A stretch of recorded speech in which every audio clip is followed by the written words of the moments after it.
Halo teman-teman, kali ini aku mau ngejelasin tentang materi ekonomi bab 1. Nah, sebelum itu kita harus tahu dulu apa pengertian ilmu ekonomi. Kata ekonomi berasal dari bahasa Yunani, yaitu oikonomia yang berarti manajemen rumah tangga.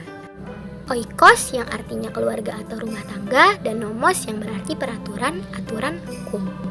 Ilmu ekonomi merupakan cabang ilmu sosial yang mempelajari berbagai perilaku ekonomi terkait pengambilan keputusan dalam rangka memenuhi kebutuhan hidup dengan memanfaatkan sumber daya yang ada. Ilmu ekonomi diperlukan sebagai kerangka berpikir untuk menentukan pilihan terhadap berbagai sumber daya yang terbatas. Nah, itu dia pengertian ilmu ekonomi. Salah satu inti masalah ekonomi yaitu kelangkaan. Kelangkaan atau scarcity diartikan kesenjangan antara sumber daya ekonomi yang terbatas dan jumlah kebutuhan hidup yang tidak terbatas. Kelangkaan timbul karena kebutuhan manusia bertambah, sementara jumlah sumber daya tetap. Akibatnya, sumber daya yang ada tidak cukup untuk memenuhi kebutuhan. Jadi, secara sederhana, kelangkaan adalah suatu kondisi di mana manusia tidak mempunyai cukup sumber daya untuk memenuhi kebutuhannya. Sebab-sebab terjadinya kelangkaan. Yang pertama ada keterbatasan benda pemenuhan di alam. Yang kedua, kerusakan sumber daya alam akibat manusia. Yang ketiga, keterbatasan kemampuan manusia mengolah sumber daya ekonomi yang ada. Keempat, peningkatan kebutuhan lebih cepat dibandingkan penyediaan sarana pemenuhan kebutuhan. Nah, teman-teman, gimana sih cara kita untuk mengatasi kelangkaan? Dengan menentukan pilihan yang tepat, kita harus memilih dengan bijak keinginan atau kebutuhan mana yang harus dipenuhi di antara keinginan atau kebutuhan yang ada. Pilihan ekonomi adalah keputusan sadar untuk menggunakan daya langka dengan cara tertentu. Jadi, cara untuk mengatasinya adalah kita harus memberikan prioritas mana sih yang harus kita penuhi dulu. Adapun hal yang perlu dilakukan dalam menentukan pemilihan yaitu analisis biaya peluang, analisis biaya manfaat, mengidentifikasi faktor pendorong kegiatan ekonomi, menyadari trade-off, berpegangan pada prinsip ekonomi. Skala prioritas secara umum yaitu kebutuhan akan sandang, pangan, dan papan harus didahulukan pemenuhannya dibandingkan kebutuhan yang lain. Prioritas pertama yaitu ada kebutuhan primer dan kebutuhan sekarang. Di prioritas yang kedua ada kebutuhan sekunder dan kebutuhan masa datang. Dan di prioritas yang ketiga ada kebutuhan tersier. Kebutuhan dan alat pemuas kebutuhan. Yang pertama ada kebutuhan yang tidak terbatas. Berdasarkan tingkat intensitas atau kepentingannya, ada primer, sekunder, dan tersier. Berdasarkan subjek yang membutuhkan, ada individu dan kelompok. Berdasarkan waktu, ada sekarang dan masa yang akan datang. Berdasarkan sifat, ada jasmani dan rohani. Yang kedua ada barang dan jasa sebagai alat pemenuhan kebutuhan.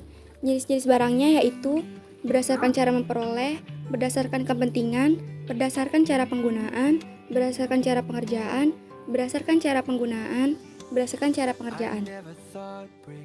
Kegunaan suatu barang. Yang pertama ada kegunaan bentuk, yaitu form utility. Contohnya, kayu diubah menjadi kursi, kayu diubah menjadi meja, kayu diubah menjadi lemari. Yang kedua, kegunaan tempat, place utility. Contohnya, pasir ketika dipindahkan ke kota nilainya naik. Yang ketiga, kegunaan waktu atau time utility. Contohnya, ketika payung dan jas hujan ketika sedang hujan. Yang keempat, ada kegunaan milik yaitu ownership utility. Contohnya, buku di toko menjadi berguna setelah dibeli. Alat pemuas kebutuhan. Alat pemuas kebutuhan menjadi salah satu komponen penting dalam kehidupan manusia. Alat ini berupaya membantu manusia untuk bertahan hidup. Sejatinya, benda pemuas kebutuhan dapat dikelompokkan menjadi beberapa jenis. Kelompok ini didasarkan oleh wujud, kelangkaan, hingga sifatnya. Jenis alat pemuas kebutuhan. Yang pertama ada berdasarkan wujudnya, yaitu ada barang konkret dan barang abstrak. Barang konkret yaitu barang pemuas kebutuhan yang dapat dilihat secara nyata atau fisik. Misalnya, buku pelajaran untuk siswa. Yang kedua ada barang abstrak, yaitu alat pemuas kebutuhan yang tidak dapat dilihat langsung tapi dapat dirasakan. Misalnya, kasih sayang orang tua yang diperlukan oleh anak. Yang kedua ada berdasarkan kelangkaan. Ada barang ekonomi dan barang bebas. Barang ekonomi yaitu barang pemuas kebutuhan yang terbatas sehingga diperlukan pengorbanan biaya untuk mendapatkannya.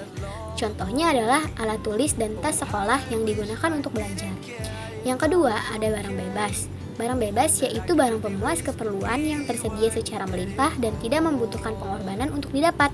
Misalnya, udara, air, sinar matahari.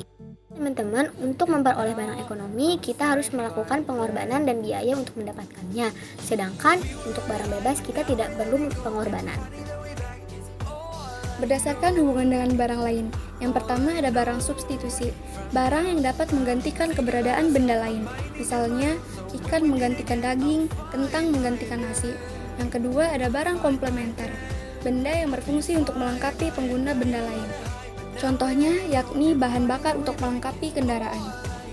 Berdasarkan sifat, yang pertama ada barang bergerak, barang yang dapat menjadi jaminan kredit jangka pendek, misalnya perhiasan. Yang kedua, ada barang tetap atau tidak bergerak, benda yang bisa dijadikan jaminan kredit jangka panjang. Contohnya adalah rumah dan tanah. Berdasarkan tujuan penggunaan, yang pertama ada barang konsumsi, barang yang bisa digunakan secara langsung. Contohnya buku, pakaian, makanan. Yang kedua ada barang modal, yaitu benda yang dimanfaatkan untuk menghasilkan benda lain. Contohnya adalah traktor yang digunakan oleh petani. Berdasarkan proses pembuatan, yang pertama ada barang mentah, benda yang harus diolah untuk menjadi barang setengah jadi atau jadi. Contoh, padi, kayu gelondongan, dan karet. Yang kedua ada barang setengah jadi, yaitu benda yang sudah menjalani proses pengolahan, namun harus diolah lagi agar bisa digunakan. Misalnya, tepung, gula, dan beras. Prinsip dan motif ekonomi. Yang pertama, prinsip ekonomi yaitu melakukan pengorbanan sekecil-kecilnya untuk mendapatkan hasil yang sebesar-besarnya. Yang kedua, motif ekonomi adalah dorongan seseorang untuk melakukan kegiatan ekonomi. Yang terakhir, ada biaya peluang. Biaya peluang atau biaya kesempatan dalam bahasa Inggris yaitu opportunity cost adalah biaya yang dikeluarkan ketika memilih suatu kegiatan. Berbeda dengan biaya sehari-hari, biaya peluang muncul dari kegiatan alternatif yang tidak bisa kita lakukan. Nah, teman-teman, sampai sini ya penjelasan dari kami. Apakah kalian sudah mengerti? Terima kasih sudah menonton video ini dan mempelajari serta memahami isi dari video ini. We were on a high, but now we're letting go and finding our way back is all